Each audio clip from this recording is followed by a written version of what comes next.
মাথায় রেখো যে তুমি প্রত্যেকটা ওয়ার্ডের মিনিং, সিনোনিম অ্যান্টোনিমের পাশাপাশি তুমি যদি এই ওয়ার্ডের ভার্ব কি, এই ওয়ার্ডের নাউন ফর্মটা কি, এই ওয়ার্ডের অ্যাডজেক্টিভ ফর্মটা কি, এগুলো যদি জানতে পারো তাহলে আমার বিশ্বাস তুমি অনেক বেশি এগিয়ে থাকবা। তোমার নিঃসন্দেহে তোমার যে কোনো বন্ধুর কাছ থেকে তুমি অনেক বেশি এগিয়ে থাকবা, নিঃসন্দেহে, কোনো সন্দেহ নেই তাতে। ক্লিয়ার?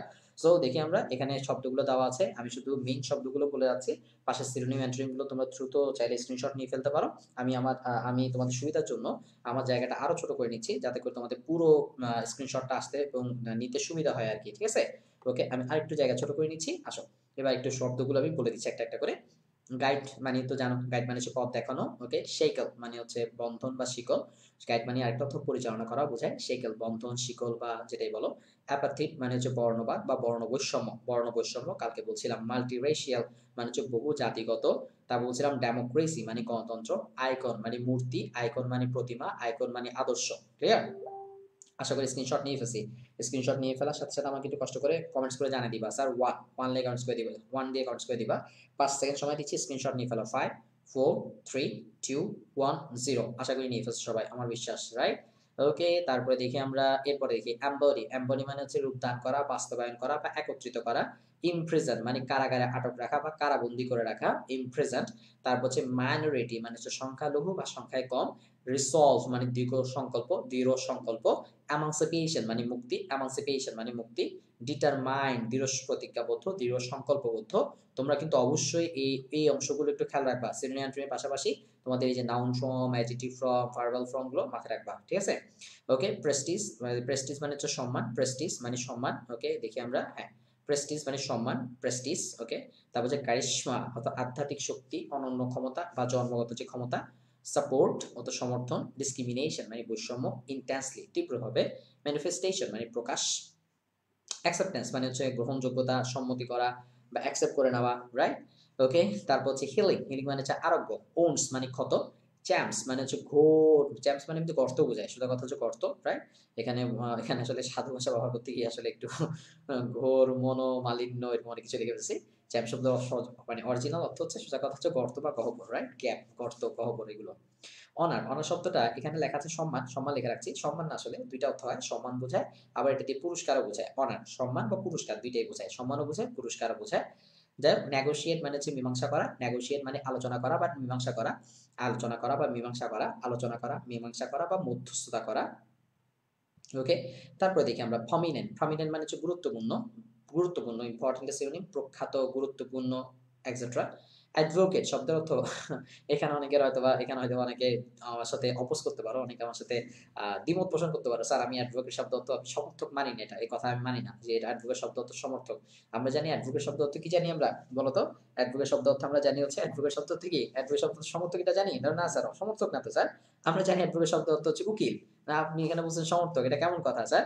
আচ্ছা দেখো এদিকে, এটা কেমন কথা? আমরা লেকচারে গেলেই আস্তে আস্তে লেকচার যখন আমরা যখন প্র্যাকটিস শুরু করবো, আমরা যখন প্যাস শুরু করবো, তখন ইনশাআল্লাহ ক্লিয়ার হয়ে যাবে। রাইট? তোমরা চাইলে তোমাদের যত ফ্রেন্ড আছে সবাইকে মেনশন করে দিতে পারো, যারা আগের ক্লাস করছো। আমার বিশ্বাস তোমরা আমার ক্লাস থেকে কতটুকু উপকৃত হও আর কতটুকু উপকৃত হও না, তোমার আমার একটা ক্লাস থেকে আশা করি তুমি খুব ভালো বুঝতে পারার কথা। যদি তোমার পর্যাপ্ত পরিমাণ কি বলবো মনোযোগ যদি থাকে আর কি, তাহলে আমার বিশ্বাস তুমি জানার কথা, তুমি বোঝার কথা যে আসলে আমার ক্লাস থেকে তুমি উপকৃত হবা কি হবা না। যদি মনে হয় যে হ্যাঁ তুমি আমার ক্লাস থেকে উপকৃত হতে পারো, তোমার বন্ধু আমার ক্লাস থেকে উপকৃত হতে পারে, তবে কষ্ট করে তাকে একটু মেনশন করে দিতে পারো।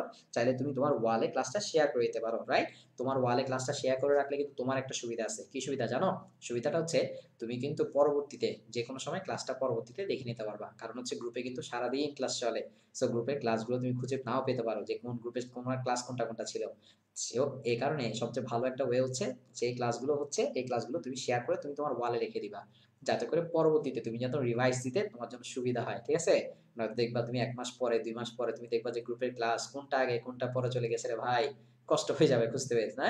আচ্ছা যাই হোক, চলে আসি আমরা। রিপ্রেশন মানে দমন করা। রেভারেট মানে হচ্ছে শ্রদ্ধেয়, পরম শ্রদ্ধেয়, পূজনীয়, সম্মানিত, যেটাই বলো। আনওয়েভিং মানে হচ্ছে, আনওয়েভিং মানে স্থির। স্পার্কল মানে আলোক ছটা, আমি দ্রুত বলে যাচ্ছি। এপিসেন্টার মানে হচ্ছে কেন্দ্রবিন্দু। বার মানে হচ্ছে বাধা, অন্তরায়, প্রতিবন্ধকতা বা জেলখানা। অ্যাওয়ার্ড মানে পুরস্কার। ফ্রি মানে মুক্তি। সেলিব্রেট মানে প্রশংসিত, সেলিব্রেট করা। মায়াতিক মানে পৌরাণিক বা ঐতিহাসিক। প্রিজনার মানে কারাবন্দী। স্ট্রেচার মানে মানসিক বা নৈতিক গুণ বা পর্যায়।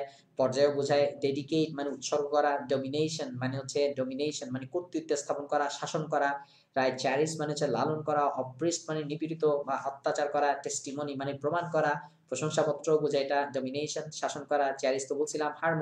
হারমোনি মানে হচ্ছে তোমার মধুর সুর, ঐক্যতা, একতা, রাইট? সাদৃশ্যতা। অ্যাডোর মানে ভালোবাসা, ক্ল্যান মানে গোত্র, লাউড মানে প্রশংসা করা, ওভারফ্লো মানে উপচে পড়া, গ্রিফ মানে দুঃখ বেদনা, অ্যাওয়্যার মানে হচ্ছে, তোমরা কিন্তু দ্রুত স্ক্রিনশট নিয়ে ফেলবা, রাইট?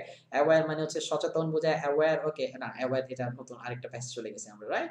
সো ঠিক আছে, আশা করি সবাই এর মধ্যে স্ক্রিনশট নিয়ে ফেলছো। যারা যারা স্ক্রিনশট নিয়ে ফেলছো তারা একটু কষ্ট করে, যারা যারা স্ক্রিনশট নিয়ে ফেলছো তারা একটু কষ্ট করে আমাকে ওকে লেখে কমেন্টস করতে পারো, ওকে লেখে কমেন্টস করতে পারো। আমরা এবার চলে যেতে চাই আমাদের প্যাসেজে, যেখানে ছিলাম ঠিক সেই প্যাসেজে থেকে শুরু করতে চাই, ঠিক সেই প্যাসেজ থেকে আমরা শুরু করতে চাই, ঠিক আছে? ওকে, আসো প্যাসেজ থেকে আমরা শুরু করব। সো আমরা যদি ভুল না করে থাকি, আমরা পড়ছিলাম হচ্ছে নেলসন ম্যান্ডেলার প্যাসেজ সলভ করছিলাম। নেলসন ম্যান্ডেলা এই প্যারাটা আমরা পড়ে ফেলছিলাম। এই যে কর্নারে 5 লেখা আছে, এক স্টুডেন্ট আমাকে প্রশ্ন করছিল যে স্যার এই 5 লেখা আছে, কিছুক্ষণ পরে দেখি 10 লেখা আছে, কিছুক্ষণ পরে দেখি 20 লেখা আছে, এটার মানে কি স্যার? এটার মিনিংটা বুঝি নাই স্যার। দেখো এদিকে ভাই, একটু একটা কাজ করো তো, এখানে এটা যদি 5 লেখে, এর আগেরটা কি 4, এটা একটা 3, এরপর একটা 2, এরপর একটা 1 না? হ্যাঁ, এটা কি? এটা আসলে লাইন সংখ্যা, লাইন। অর্থাৎ যেগুলো যখন অনেক বড় বড় প্যাসেজ দেওয়া হয়, অনেক বড় বড় পয়েম কিংবা প্যাসেজ যখন তোমাকে দেওয়া হয়, সেই ক্ষেত্রে তুমি যেন লাইনগুলো খুঁজে পেতে সহজ হয়, এই কারণে পাশে 5 নাম্বার, 5, 10, 15, 20 দিয়ে অর্থাৎ লাইন সংখ্যাটা তোমাকে উল্লেখ করে দেয়, ঠিক আছে? যাই হোক, আমরা একটু মতো পড়ছিলাম সাপোর্ট অফ দ্য ওয়ার্ল্ড, এই পৃষ্ঠা পড়ে ফেলছিলাম আলহামদুলিল্লাহ। এরপরে দেখি আমরা হুম এখান থেকে শুরু করছিলাম, পড়ছিলাম কিছু দূর। আই হেট রেস ডিসক্রিমিনেশন, খেয়াল করো, I hate race discrimination, clear? Okay sir, I hate race discrimination. হ্যাঁ, দেখো এদিকে, ওকে দেখো এদিকে, দেখো। সো ভালো করে লক্ষ্য এদিকে, যারা স্ক্রিনশট নিতে পারে নাই তোমরা, যে একজন